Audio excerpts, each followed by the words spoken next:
We're live. Carolyn Blair, Dr. Carolyn Blair, the one, the only, the magnificent, the life-changing, the heroic. How are you? Yeah, thanks for coming on. Andrew, you're good for the soul, to say the least.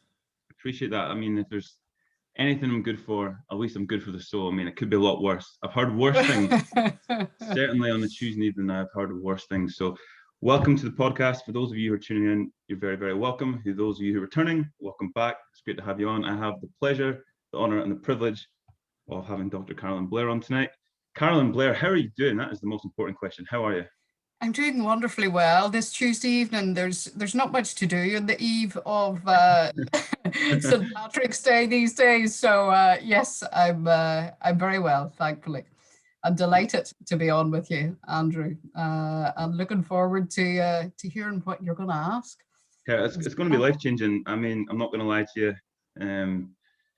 For you, except, definitely, I mean, for those tuning in, I mean, you're in for a wild ride. I mean, I'm disappointed that we don't have pints of Guinness in our hands. I mean, we've sort of let the team down a little bit on the eve of St. Patrick's Day, as you said. We should really be rocking a Guinness hat and a pint. Yeah, absolutely. Yes, I would love that, and a bit of reminiscing about the days when we were actually able to go out and do such like. But hopefully, it's going to come around very soon again. Yeah, fingers crossed. Fingers crossed. Well, thanks again for joining in. Really do appreciate it. For those of you who haven't been on the podcast, my name's Andrew Rayburn, and I've started this podcast, and we're getting lots of different interesting people on. Carolyn Blair, I'm going to let you introduce yourself because you have accolades the length of my long albatross wing here. So those of you who haven't heard of your astounding academic career. There's nothing like bigging someone up. Only telling the truth. As wonderful as I say, very good for the soul, very good for the confidence, very good for the self-esteem, not speak at all tonight. So yes, I'm a research fellow at Queen's, and I'm also, the former mindfulness practitioner and the interim lead from Aware, the charity Aware, that was focusing, it's focusing primarily on depression, anxiety, and bipolar. So I really, I suppose, got my introduction to mindfulness would be my specific area. And the introduction really came when I was the lead for a campaign called Mind Your Mood in Queen's.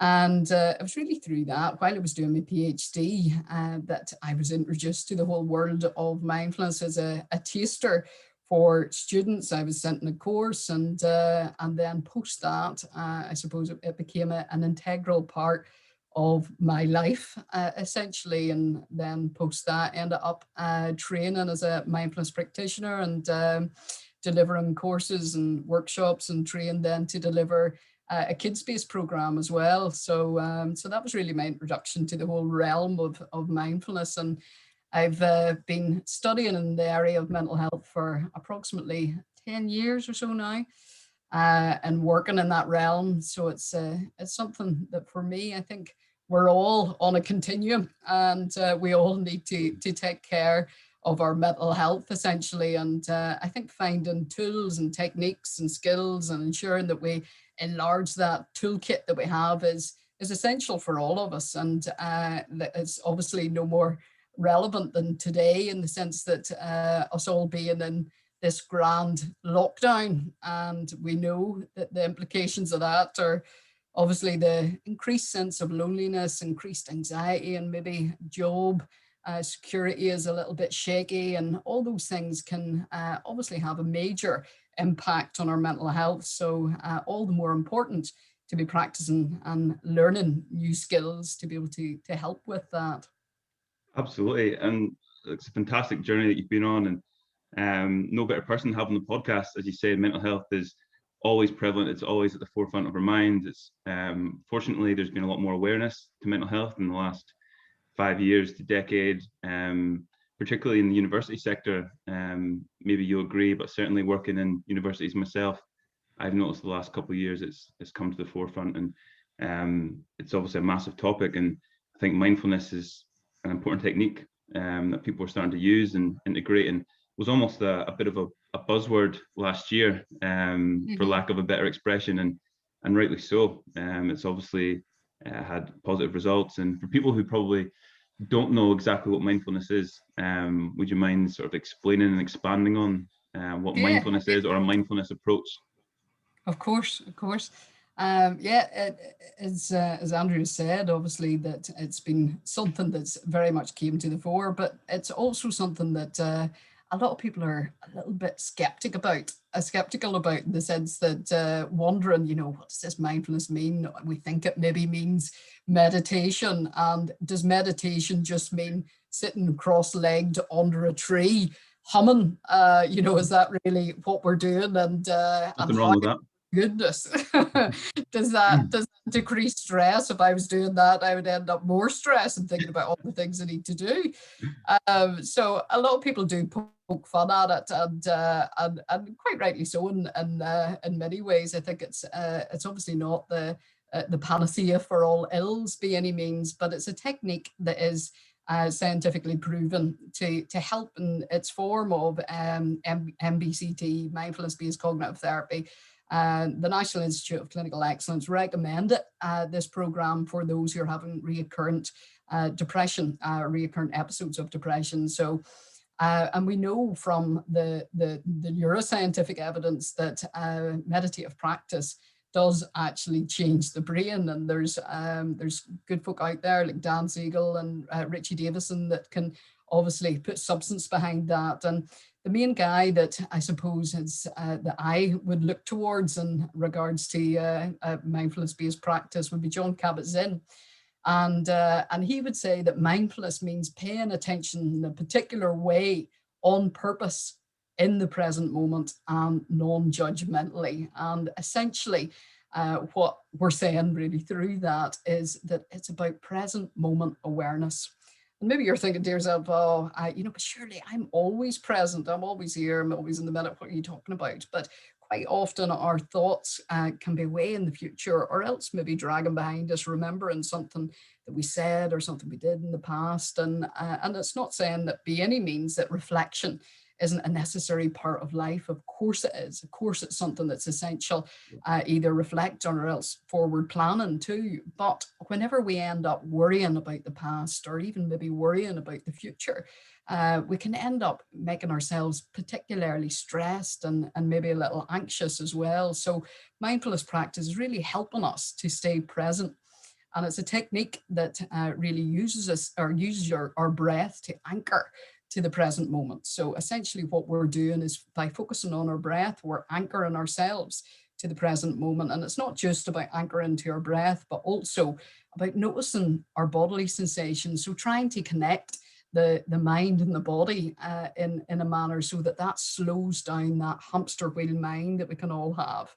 And we talk about our hamster wheel mind, or even like worries being a little bit like sitting in a rocking chair. We're moving, but we aren't going anywhere. And we can all end up in that kind of state, where we get a thought and we're worrying about something, and then we keep going around the block with that thought and keep going around and repeating the same thought and not actually getting anywhere, but rather a bit like the snowball rolling down the hill. What's happening is the anxiety is growing and increasing in momentum and increasing in size. And so essentially what we're trying to do is to break that pattern through change and through focusing our breath, through using like the simple acronym of STOP.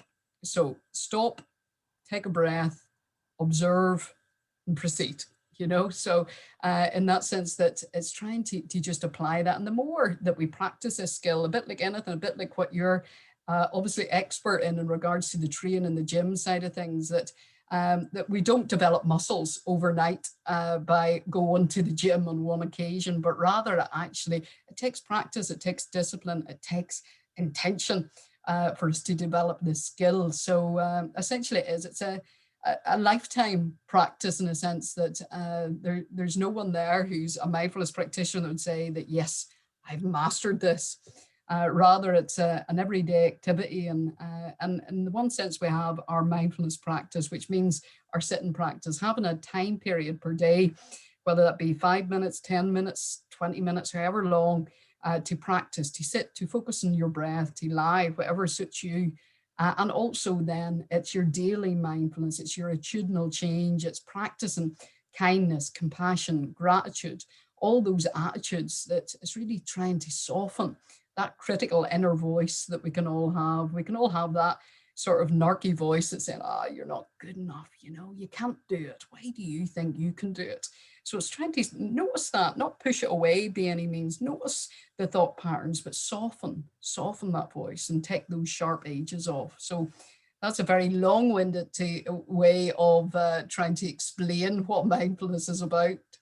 No, I think that's incredible. And I think that was one of the best explanations of any practice I've ever heard. And honestly, I think that'll be so beneficial to so many people to get such a well-rounded explanation. And I think it's massively important. I think that message is so important of, regardless of whether it's mindfulness or just slowing down in general. We are running at 1,000 miles an hour, and people don't seem to be getting anywhere. And I did talk about that on the first podcast with Lee, and people are very busy, but they're being busy for busyness sake, and they're creating anxiety for themselves by almost feeling a pressure to stay busy, whether it's through external pressures from what they're seeing on social media, whether it's through the digital world that we're living in and the constant connectivity that we're all living in, or whether it is just general anxieties of the current situation. And I think focusing on being more present and being more mindful is such an important tool to slowing everything down and taking that time for yourself and really reconnecting with yourself again. And I think mindfulness seems to be a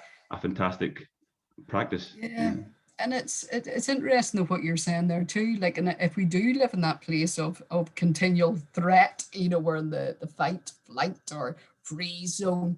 We're in that place of what's called hyperarousal, and in that place, no new learning can take place. Because we're on alert the whole time. So really, whenever we are practicing, what we're doing is bringing that right down to what's called our window of tolerance, in the sense that we're in a place where we can be creative, where we can focus, where our minds aren't clouded in such a way. We talk about hyper-arousal and hypo-arousal. When you get into that freeze state, it's hypo.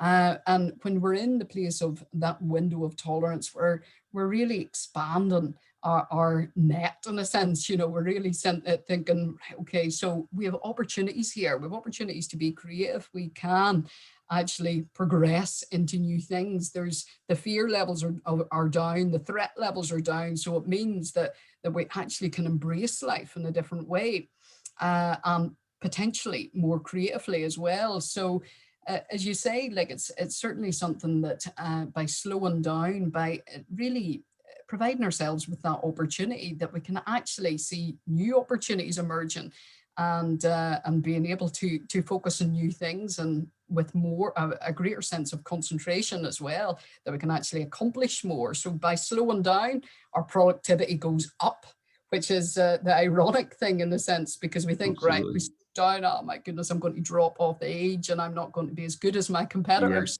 But what we see is that we're actually joining the dots in a new way. And that, I think, is what the exciting thing is about mindfulness, and that we can rewire our brain, essentially, that by creating these new neural connections. And essentially, that, I think, is what really attracted me to the whole realm of mindfulness. Because before I started practicing, I was reading around the neuroscientific evidence. I thought, isn't this brilliant? Absolutely brilliant. And much as I was reading around it, I didn't see any changes occur in my own life. It was only whenever I started actually practicing that I started to see some kind of changes. But it's certainly very relevant what you're saying in regards to slowing down. Oh, absolutely. And I loved your point about freeing up space in your mind, and it allows you to be more creative. That's something that I've implemented personally in the last couple of months, and something which, if you can expand on, would be fantastic. I think when you slow down, and a lot of people will say, I don't have any space in my brain for anything else. I don't have, I just want to watch easygoing TV because I don't have the capacity to watch anything that takes concentration or any in-depth thought. and you hear this more and more and more. People want to just, for lack of a better term, they just want to just zone out, and they just want to watch something that's easy going. They don't want to have to think after a hard day's work, and they're looking for the extra space in the brain to, oh, I don't have time to learn a new skill, I don't have any room left in my brain. Well, I find by actually slowing down and bring everything to the present moment, you're allowing more space in your brain to open up, and it allows you to be creative. And I had this conversation with somebody as well about the benefits of being bored and the benefits of just sitting still and just letting your mind drift sometimes. We used to we have this idea of getting criticized for just letting your mind wander off and to do what it wants to do. But if you ever just let that happen, some of the most fascinating ideas will pop into your brain and the most creative insights. And you ever have those moments when you wake up and just boom, you just have this eureka moment or this wonderful idea? You never have that when you're rushing around trying to do 10 things at once. You never achieve that.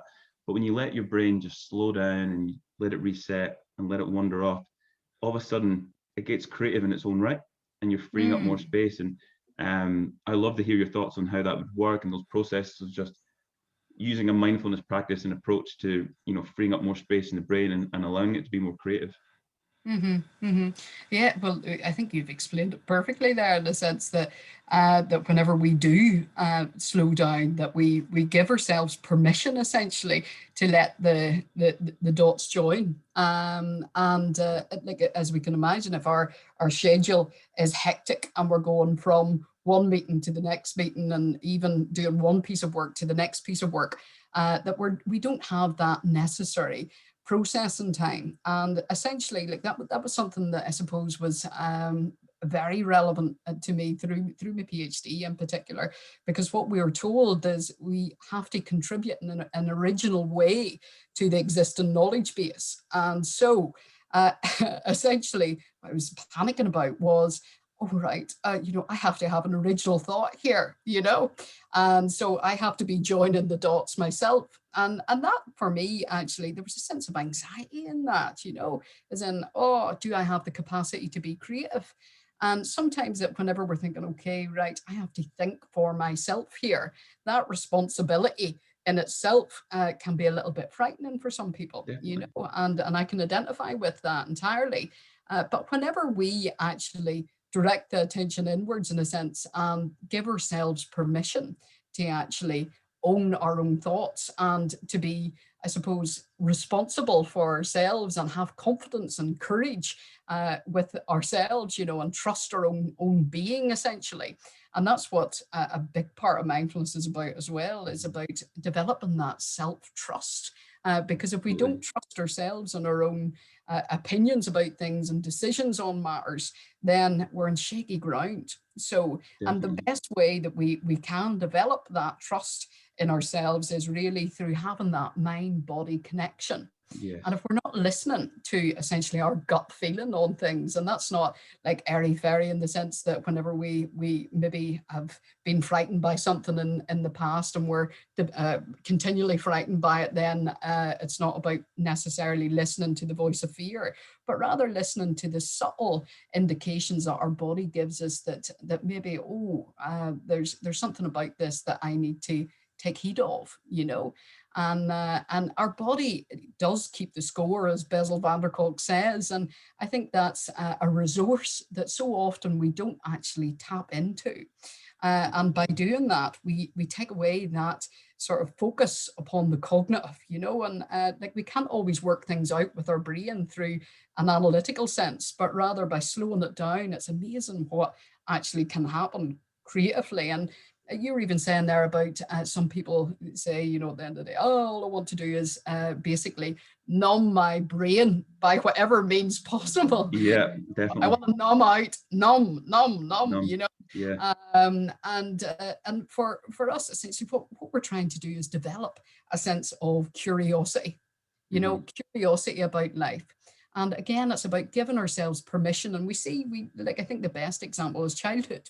The child who is fascinated by, a ball of fluff. I used to be amazed by going down to the burn, as we called it, and where I come from, and with a fishing net and get tadpoles out, amazed by it. And it's developing that sort of sense of amazement and curiosity. And gratitude of simplicity, you know. And how do we do it? By attention to the present moment, to really looking at a leaf, looking at all the small veins on it, you know, really being amazed by creation, essentially, in many ways, and starting to, I suppose, develop that sense of gratitude, develop that sense of curiosity. And it takes deliberate intention. It's not something that just naturally happens, but the more we do it, the more natural it becomes. Absolutely. And I mean, fascinating points, fascinating subject. And I believe, you know, by developing that responsibility, it develops an accountability as well. And I think accountability is important with whatever it is in your life, what you're trying to achieve, whether it is improving your mental health or improving your academic or your professional career or your relationships as well. I think people are scared and they don't have a trust in themselves to embrace that accountability, because ultimately the only person that is accountable for ourselves are ourselves, you know. And by having that mindful approach and to be more confident in ourselves, we do create that greater level of accountability and in turn responsibility. And it is a scary thing, but I think it's something that needs to be practiced, you know. And it's challenging, don't get me wrong, and it's challenging for everybody. It's challenging to identify our weaknesses and our fears and our insecurities and the challenges that we have on a daily basis. But by embracing that accountability through slowing everything down and listening to our body and listening to what's important, you know, ultimately you can take control of that accountability and you can embrace it. And honestly, I think the possibilities are limitless once you do develop that greater sense of confidence within being responsible for our actions. And I think it's impossible to do that when we're running around at 100 miles an hour, because ultimately your life's being dictated by the external rather than the internal. Yeah, but well, that's a key point in the sense that, like, in the mindfulness realm, what's proven by the evidence is that the mindfulness can increase what's called intrinsic motivation. It doesn't seem to have much link with extrinsic motivation, in the sense of, we talk about extrinsic being like the carrot or the stick, in the sense of people being motivated by either external rewards or potentially punishment. But intrinsic motivation is different, because it's really nurturing those passions, you know, increasing curiosity, a sense of being driven by that which one wants to do, wants to find out more about. So that has to be fed, in a sense that we have to give ourselves that space and that mind space to be able to develop those interests. And when you ask someone, you know, like, what's your hobbies, what's your interests, what do you really enjoy doing, you know, where's your space, like, in the sense of, well, how do you just come down from a real busy day? And some people will say, you know, all I want to do is drink beer, eat hamburgers, and sit and watch whatever the TV show, I'll not say any particular TV show might be, because I just want to numb out. I don't want to feel anything. And essentially that's what people are trying to do, and understandably so. And I've done it on many occasions myself in that sense. But what we're trying to do in our mindfulness practice really is to feel our emotions, not to push them away. It's about non-avoidance, essentially, and acceptance. And like, that's a key word in the mindfulness realm, about acceptance. And some people hear it and they think, right, acceptance, what does that mean? If I accept everything, does that mean I just become a doormat? But no, not at all. Rather, it's, you know, welcome thoughts, feelings, emotions. But no, you're not welcome to walk all over me, but rather it's a sense that we're turning towards these emotions that sometimes we would rather turn away from. And the difficulty is when we turn away from these emotions, that they stay there. So what Carl Jung says is, what we resist persists. And essentially what we're trying to do is to process these emotions. We all know that we can't compartmentalize these things, they come out. So it's about embracing all that, the full sort of spectrum of what life brings. And essentially how we do this is by a sense of knowing that the unpleasant won't last forever, and the pleasant, much as we'd love it to, it doesn't last forever either. So it's this fluidity really with life, and embracing the present moment for that which it brings, in a sense.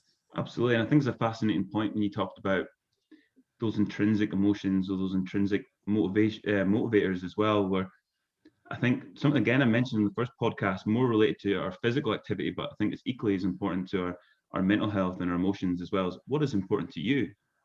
You like really think about what is important to you. And I think we neglect that as a species and as a society. We neglect what is important to our own emotions and our own thoughts and feelings, whether it's our motivators to succeed, or whether it is our own emotions that we have to process. I think we forget to think, what is important to you, rather than what is important on the outside and what is the world telling me what's important. And I think by slowing down, you do get greater clarity in what's important to you. And usually it's a lot simpler than what we feel. We can be so distracted running around chasing the carrot, the mythical carrot, the guilty pleasures, the adrenaline rush, the thing that makes us feel, the dopamine hit that makes us feel amazing, or that keeps us going on and pushing on the hamster wheel. And ultimately, when you get there, you're just going to ultimately run into more disappointment, because what you've been chasing isn't the thing that's been important to you. It's something that's been fed to you. You've been told it's important, but what's really important to you. And I think we need to take that time to slow everything down, to process our emotions, our thoughts, our feelings, our weaknesses, our strengths. Like what fires up you, what fires you up in the morning, what gets you going. I think when we neglect our emotions and when we neglect our passions, then ultimately, what are we chasing? What are we working towards? And I think we need to slow down and figure those things out. And I think looking at a mindfulness approach, interesting point you made at the beginning, where it's not an overnight success, it's not a one-time fix all, it's not a magic pill, it's a practice and it's a skill. And we're training our minds as we would train our bodies. And if you were going to recommend somebody to take a mindfulness approach to their lives, would you recommend that this is something you do on a daily basis, 2 times a week? Would it be a personal thing? What are your thoughts on that consistent practice? Yeah, well, it's a good question and good points there made throughout. But to even try to cultivate out something that's manageable, everybody knows their own schedule, and to start off by saying, yes, okay, I'm going to meditate for 1 hour every day this week. It's highly unlikely that that's going to be manageable if we're starting off in practice. But rather even just saying, okay, I'm going to set 10 minutes aside here where I'm either going to listen to an online meditation, or I'm going to just focus on my breath for these 10 minutes, even 5 minutes to start us off, and have that as a set time point in the same place every day, and ensure that we engage with that. And also maybe taking a potential mindful attitude, the likes of kindness. Okay, so I'm going to practice kindness for this week. And so when it comes to thoughts that are passing through my mind and they're not particularly kind and they're maybe potentially very self-critical, I'm going to notice that, and I'm going to try to meet that with kindness.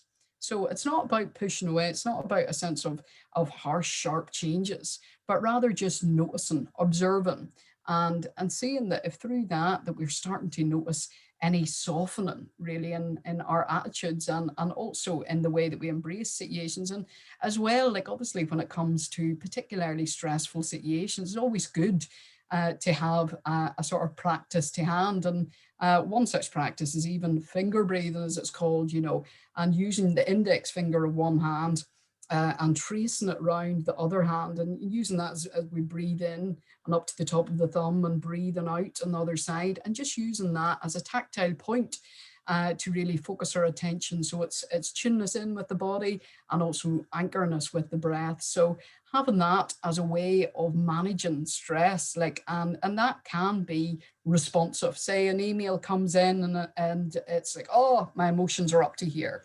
I need some way to it happens more than we'd like. It certainly can in my round too. So like having some kind of skill there, some way that we have of managing it, rather than just doing that which is normal. If that which is normal is just react straight away, trying something different, not making it onerous by any means, but rather trying it, making it an experiment, you know. Yeah, and I think whenever we look at things as in, you know, here's another thing to do, it becomes laborious. So it's trying to make something, okay, this is going to be an experiment, we'll see what happens, and just noticing if we notice any significant changes after a week. And there should be even changes that we know, small changes, minute changes maybe, but it's just starting to develop that practice and trying to make it an everyday activity. And even when it comes to focusing in the present moment, setting yourself a challenge, going out a walk and saying, I'm going to notice 3 new things here, you know. Before I turn the ignition in the car, what I'm going to do is take 3 deep breaths. While I'm brushing my teeth at night, I'm going to focus on the present moment, and I'm going to focus on this activity. So it's trying to train and discipline your mind through just very simple types of practices. And it is all about simplicity, you know, and that's what the beginner's mind is all about, you know. And we talk about in the beginner's mind, there's many possibilities. In the expert's mind, there's few. So we're all beginners to this. So it's just trying to start afresh every day, essentially.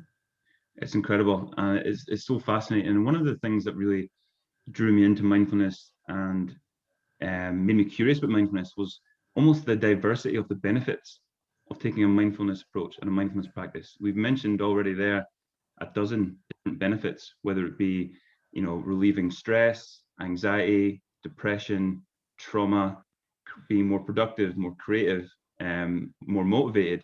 Is it going to affect our physical health by allowing us to go out for a walk and, you know, having a mindfulness practice while we're moving? I mean, it is truly fascinating. It is truly diverse. And I would say to anybody at home who's going through a mental health issue or just trying to improve their creativity or their productivity or be more motivated or reduce their levels of stress, particularly as we all know, we're living in a pandemic and it's a stressful and anxious time, take a mindfulness approach and you may find more benefits than you thought. You know, you may want to reduce your stress and you may think, wow, actually, I'm getting more done during the day because I'm not worrying so much about the stress. So I'm not feeding into my own anxieties. And I think we're all certainly guilty of feeding into our own anxieties and our own mental health issues by worrying about them. And I think that can make things worse. And one thing I've definitely noticed is that people will say, I don't have time to do the practices that will make me feel better. And I'll use physical activity as an example, mindfulness as an example, maybe some of the holistic approaches, such as yoga or Pilates. Don't have time. If you did these exercises, you did these activities, these practices, you will have more time because there'll be more space in your brain. You'll be more productive. You'll get things done in more of an efficient manner. Because I believe that we are masters of procrastination. And I go back to that point of being busy for busyness sake. And then we just feed into our own problems where we become busy for busyness sake, and then we get stressed because we haven't done anything and we spent our whole day being busy. And I think it's taking that clear, mindful, very focused approach to ourselves, and in turn we apply those same principles into our daily lives and we'll get a lot more done. So I want to go back all the way to your original introduction, which I thought was fantastic. And you talked about the benefits of mindfulness and taking a mindfulness approach in young people as well, because I think a lot of people will be at home and they'll potentially have kids or they'll have nieces, nephews, cousins, etc. And would the principles still apply to children, or is it a slightly different approach? No, well, I love the kids program. It was Paws, it was called, the program in particular that I was delivering to primary school kids. And with that, to be honest, I have applied many of the techniques that I use with primary school kids to my application with adults. And really, essentially, what we were talking about with kids was about having a bubble, you know, talking about the kid's own bubble and having that as a protective space for the child to be able to manage their emotions, and trying to describe emotions to a child is slightly different to describing them to an adult, as evidently we have a sort of definition in our head as to what these emotions mean.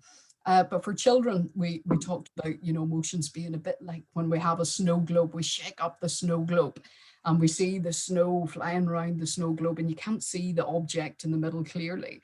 But if you leave the snow globe to settle, what happens is the snow settles right down to the bottom of the globe. We can see the object clearly. That's a little bit like our emotions. And when we become, as we talk to kids about, a little bit fizzy with emotions, that we can make decisions that maybe we don't feel happy about a little bit later on. So it's best to wait until these emotions settle. And then it's through learning techniques, and finger breathing is one of the techniques that we use with kids. But also finding a breathing space, and whether that's either standing up, some kids prefer to do it standing up, and just focusing right in from the tip of your toes and just moving through the body and noticing all the various points of the body, and then focusing on the breath and trying to draw attention to the breath so that the child can integrate that in as a way of really settling themselves. And at the minute, obviously, everybody's routine has been thrown out of kilter. And for kids and mums and dads in particular, and carers, that we feel particularly empathetic, because obviously, whilst trying to manage potentially own work pressures, trying to manage schoolwork, and there is a lot of excess stress about. So even having small disciplines like, okay, we're going to sit down to do homework, and we're going to have a breathing space. Me and you together are going to do a breathing space, and sitting for, albeit 2 minutes, focusing breath, settling the emotions, seeing if we can anchor ourselves to the present moment, could be all the more helpful for really focusing attention on the work that's at hand, whether that be homework or even potentially mum, dad's own work while they're trying to manage the kids at the same time. So doing it as a communal activity with the child, I think is also important. And that's something that we would encourage, even while we were delivering the program in schools, for parents, carers to be able to implement this practice as well at home, so that kids can come back the next week and say, yeah, I was doing this on 5 days a week, and whoever it was at home helped me to do it, Absolutely. It is fascinating. And I'm interested to hear your thoughts on the general idea of slowing down. I don't necessarily mean just a mindfulness approach and having that real intentional approach, which obviously is massively important, what we talked about tonight. But something that I've talked about before on the podcast is the general sense of slowing down and not feeling the pressure to need to be busy. I think there's going to be a lot of people at home right now who inevitably have a lot more spare time than they've ever had before. And they feel like they need to fill it. They feel like they need to be doing something. And quite rightly so, we all want to feel productive and useful. We all want to have a sense of meaning, and we want to have our place in society. And for a lot of people, that identity, the thing that they identified with, has been stripped away from them. And they feel a pressure almost to be productive and to be busy. But I still think there's a place for slowing down, even within a pandemic, because we can let those anxious thoughts and those pressures take over a little bit.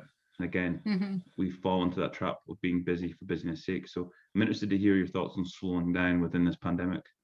Yeah, and it's a very good sort of topic of conversation, and very timely indeed. And it's, I think, something that we all struggle with, because we can become more attached to that identity, as you talked about, of being a human doing as opposed to a human being, and can be a little bit scared of what will happen if I slow down, what type of thoughts will appear, and we all know these are irrational fears, but because we can be on that sort of railroad track of continually having deadlines to meet, things to do, that it's when that stops, it's the adrenaline level that drops, and there can be that sense of fear that comes in.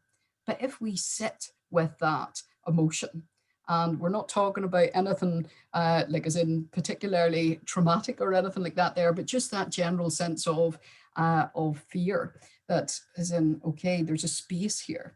There's some kind of vacant space. Can I sit in this quite comfortably? And challenging ourselves to be able to rest in that sense of, okay, I have nothing to do.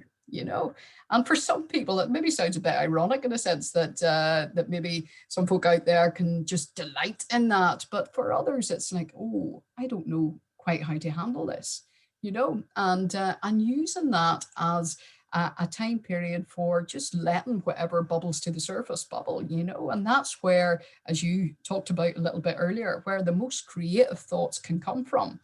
Those unexpected times of just being able to essentially relax without by necessity feeling we need to go anywhere, or be anyone.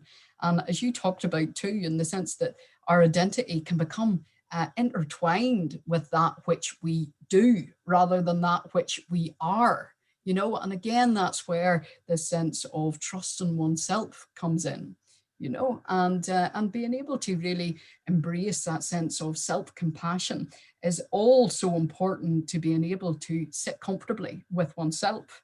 And that's where I think the difficulty comes in, is whenever we're harsh and we're critical with ourselves, wouldn't want to sit alongside a harsh and critical person. I know I wouldn't want them in my company for too long. So if we're harsh and critical ourselves, it's no surprise, we don't want to sit with ourselves. So it's about changing those attitudes so that we become someone we want to sit with, and become quite comfortable in that. But that is something that takes time and takes practice, and is a journey, essentially. It's not an overnight click our fingers and it happens, but it's certainly something that if we start practicing, that we see immediate changes, and again, we can have a major influence on those around us too, and that's whether that be kids, whether it be partners, whether it be friends, whoever that is, that it's amazing what we'll see changing too, that once we see this sense of softening within ourselves, that it can have an amazing effect on those around us too. 100%. And there's 2 points I want to make on that. And again, the more I'm listening, the more ideas that are coming to my mind. And I think the way you're explaining it is fantastic. I think people at home are really going to appreciate it as well. For me personally, as somebody who loves to be busy, loves like they're achieving something all the time, loves that feeling of I'm being productive, I'm admittedly guilty of falling into that trap where I feel like I need to be doing something and I need to get stuff done. And, I want to be busy. I want to be active, productive, creating ideas, making time for this new project or this new invention. And I'm always trying to stay physically active and go to the gym and make sure I'm hitting all my targets and hitting all my tasks. And sometimes it just becomes overwhelming. And then you reach a burnout phase. And, I think by slowing down and finding that balance, and I use that word quite a lot as balance, taking that time to slow everything down, ultimately it's going to increase your longevity. It's going to increase the amount of time that you can sustain a certain level of productivity. There isn't going to be this massive surge of energy and then the crash and you disappear from the face of the earth for a couple of months. There's going to be this consistent, continual growth. I think that's massively important. We can't always take steps forward as well. There's going to be days where we need to take that time for ourselves. And I think we need to remember not to feel too guilty about that. We don't need to take months for ourselves, but we need to listen to our bodies, we need to listen to our minds, and we shouldn't feel guilty about taking that time. And it's like sleep, that rest is just as important as the activity itself, is taking that time to regroup. But I think there will be people at home who say, I don't want to slow down. I want to stay busy. I don't like being in my own head. I think that is a challenge for people. So I'm interested to hear your thoughts on, for people who aren't comfortable in their head, aren't comfortable necessarily, I don't want to say in their own skin, but with their own thoughts and their own emotions, how do they manage that? Well, I think this is essentially the wonderful entrance point of the necessity to be in our bodies, as opposed to our heads, in that sense. That like, as you talk about the importance of physical activity, and maybe in a more relaxed sense, the importance of connecting with your body, whether that be through meditation, whether it be through something simple like a walk, and ensuring that we connect with that which is going on in our body can slow down our heads. And the problem is, and why people say, oh, I don't like being alone with my thoughts, is because the thoughts can race. And it's finding ways of slowing that down. And for some people, that might be engaging in a good podcast, engaging in a piece of music, engaging in a piece of artwork, whatever that is, whatever that creative type of outlet where we can connect with something that's other than going on in our head. And that essentially isn't distraction, and rather that's immersion in an activity that we enjoy. And that in its sense, in itself, is expanding that window of tolerance, because those kind of activities help us to be more creative. And whenever we get over that initial fear of being alone with our minds, essentially, that's whenever we become much more easy with it, much more at home with being able to sit with our thoughts, essentially, and letting whatever pops into your head pop into your head, you know. And sometimes, like, I'm not saying by any means every time I meditate it's pleasant. It's not essentially every time, you know. Sometimes it can be very uncomfortable, pending on that which I'm sitting with myself. And it shouldn't be so difficult that I'm going, oh my goodness, you know, I just can't do this. And sometimes, yeah, I've cut short meditation and said, no, I just can't cope with this today, and went out a walk instead, because that has been better for me to be able to connect with my body, because my mind was racing, you know, and that is something. And it's being able to listen to your body and know what capacities we have, and it takes time to build that. And it's not about you know, discipline in the sense that it should be like punishment, you know, by any means, but rather it's, again, really nurturing ourselves, you know. And this doesn't become like navel gazing, that we become so introspective and self-focused that we don't give a care in the world about anybody outside ourselves. Far from it. Rather, when we're more compassionate to ourselves, we become much more naturally compassionate to others. And that's a natural outflowing of that which happens, that whenever we're really embracing ourselves with these attitudes, that they flow outwards. And that is just organic in a sense, because it's not something that's put on. It's not saying, right, okay, I'm going to be kind today to everybody else, but rather it's something that if we're practicing these things with ourselves, it just happens, essentially, you know. Absolutely. And you notice those people, they have an energy about them, for lack of a better term, you know, the calm, focused, the present people you come across. Sometimes you just walk across people and they're so present in that moment. When you speak to them, they're really listening, you know, they're really digesting everything that you're saying, and they're not just waiting for you to stop speaking so that they can get their point in. You know, they're really present and they're engaged and they're focused and they're very self-aware. And those kind of individuals have an energy about them. People speak about you know, monks, for example, being very present and having that energy. You're in their presence and you feel that calmness. There's certain individuals who just calm you down by being around them, and those individuals, for me, that are very self-aware and they are very mindful and they are very focused and in that present moment. And I think it's a powerful tool.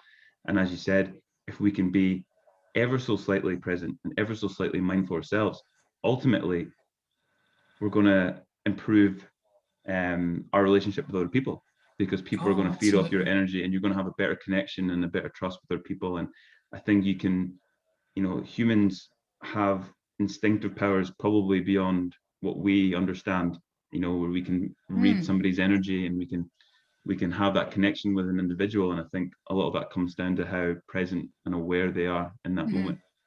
And again, moving on, I suppose, to the sense of, you know, giving yourself the best chance is something which I preach a lot to people around me, and particularly when I'm feeling low, I like to preach it to myself, because I think it's understanding that sometimes it's okay to have a bad day, and that's part of the process, you know, and accepting that, okay, today's a bad day, I feel rubbish, okay, I'm not going to feel guilty about this, you know, I don't want to stay here for too long, but I accept what it is. I'm going to feel this emotion, but what can I do to give myself the best chance today? And as you say, maybe it isn't mindfulness, maybe it isn't meditating that day, maybe that's going to exasperate the feelings. Maybe it is, okay, I feel like going for a walk, or I need a puzzle, or I need that song that I listened to when I was a teenager and that made me feel stupid, and I need to go and jump on the table and have a mad dance, or whatever it may be.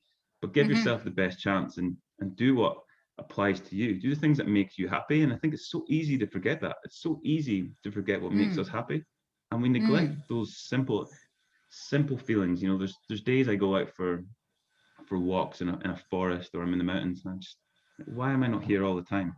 You know, you almost forget how good it makes you feel, and instead you chase it in other ways. And I think, you know, there's those little cues that we can give ourselves to go, okay, today's a bad day, but I'm going to give myself the best chance, you know, and I'm going to be kind to myself. And of course, there's the more practical things that we can do to make ourselves feel better. Of course, drink plenty of water, get your nutrition right, exercise, get your rest, surround yourself with the right people. And I think those things are very important too.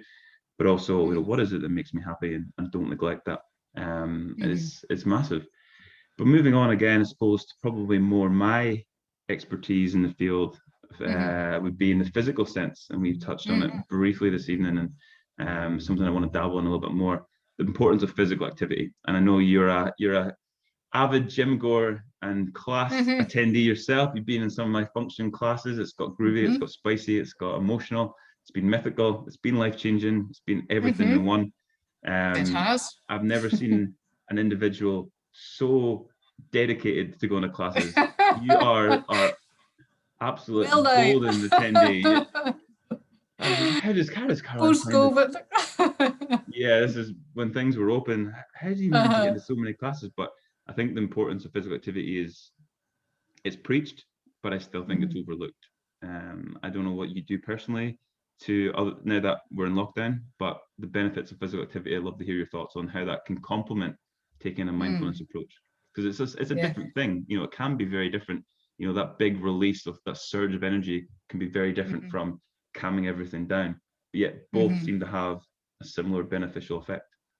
Oh, absolutely, absolutely. And when it comes to that endorphin release, as well, and the feel good factor, essentially it's about getting into your body. And what happens whenever we exercise?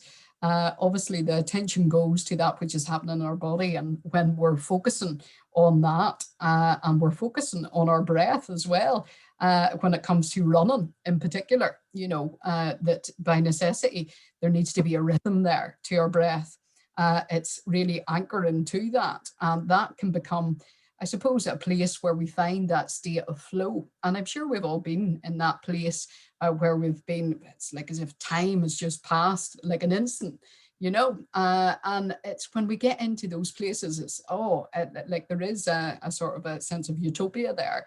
And it's not saying that every time that we exercise or every time you meditate that's where you are, but rather the common denominator is that there's a focus on the breath. And when it comes to physical exercise, certainly it's something that's been an integral part of my life for a long time. But it's something that certainly can shift the cognitive thought patterns in a way which is terribly positive for each and every one of us. And I've noticed myself on many's an occasion having a difficult day doing some exercise. Post-exercise, my thought pattern has shifted. So there's certainly a correlation there between the two when it comes to mindfulness-based practice and physical exercise. And I think they're not unrelated, and they're not, we can certainly transfer the skills amongst one another, in the sense that when it comes to exercise, you can be exercising and your mind can be way off-piste. And those, for me, in reflection, are probably the most difficult exercise sessions I've ever done and never participated in myself, in the sense of it's like, oh my goodness, when's this going to end? And rather than when we are actually in the moment and fully present in what we're doing, there's a great sense of satisfaction in what we're doing. And obviously in the class type of atmosphere, there's like I hope you weren't talking about my classes there. I hope you weren't. Of course, your class is absolutely top notch, to say the least. Appreciate that. Under a lot of pressure there. I didn't pay you to say that either. Tremendous. Like they are. What's the word you always used? Dear me, I'm sure it'll come to me, but they're brilliant. But there's a sense of working together towards a common goal, and that sort of team-based mentality too. And I'm quite sure it's the same in regards to the online classes you're doing as well. But there is something about that, and even using those relationships that we have with others to be able to motivate ourselves to achieve a common goal. And even in mindfulness practice, it can be good to, you talked about accountability earlier on, it can be good to buddy with someone, and to talk to someone. Like I do like practicing in a group when it comes to mindfulness practice, in the same way as like training a group. I find it easier to train alongside people. So it doesn't have to be a solitary activity. Some people enjoy solitary exercise. Some people enjoy solitary meditation. But we can certainly engage with others through this process. And even when it comes to creating a little bit of a network or community, to encourage each other through sending text messages, through creating times to meditate together, through just even simply, not in a sort of disciplinarian type way, but to ask about how's your practice going, be interested, be curious. You talked about even those relationships you have, and you notice whenever someone is listening and attentive to that which we're saying. And when it comes to ourselves as well, how do we become that person? Genuinely by being interested. Absolutely. Everybody has something to contribute. Everybody has something interesting to say. Everybody's had an experience you haven't had. There's always something to learn.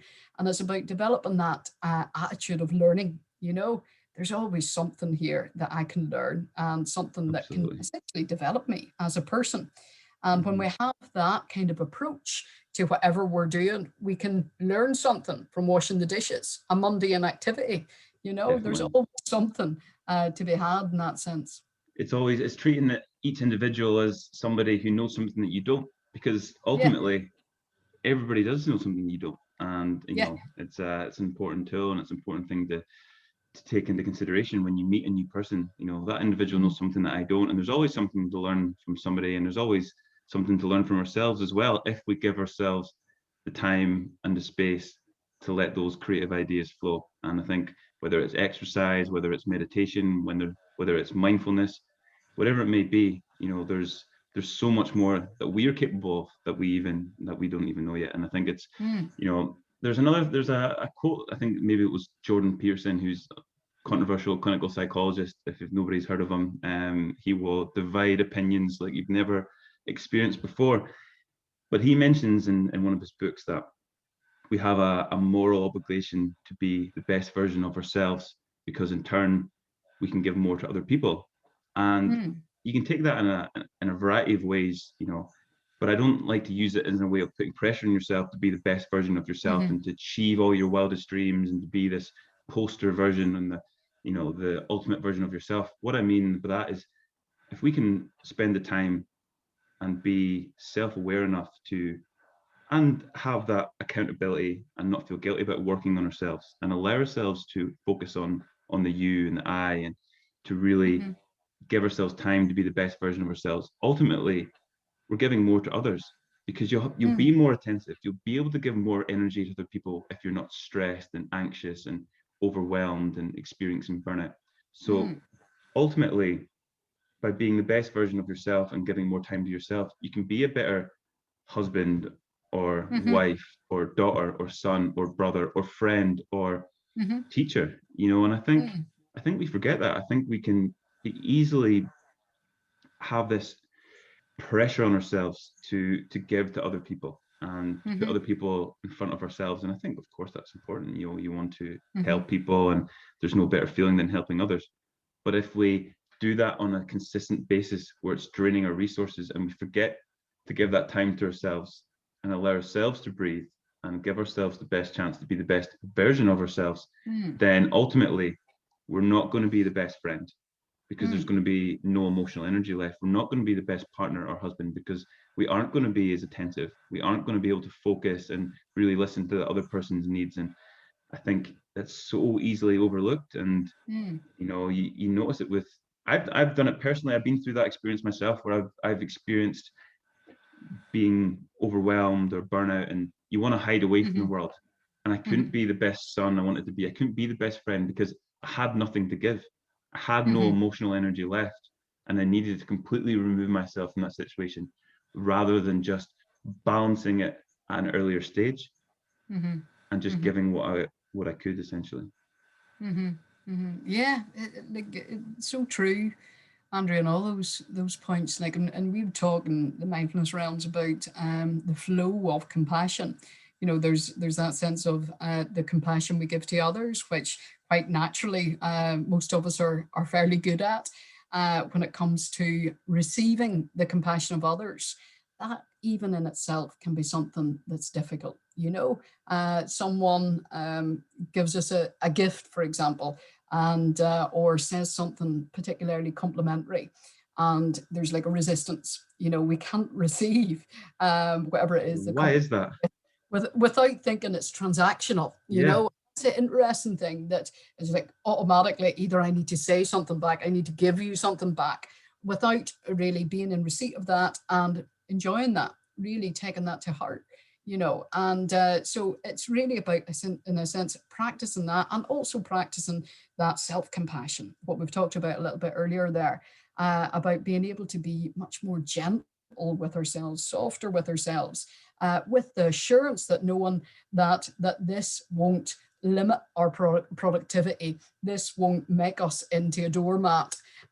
You know, that I think that's people's fear. You know, essentially, is this going to make me into somebody that people walk all over, or someone who just lies about all day? No, quite the opposite, in fact. You know, rather it makes us someone that's much more attuned to our emotions, because we can sit with them and we can notice what's going on, and we're much more responsive rather than reactive to situations. You know, but what you say essentially about having that time period to be able to do that is just, it's so important. You know, because if we are running on empty, we have nothing to give. You know, so being able to cultivate that richness ourselves is so important.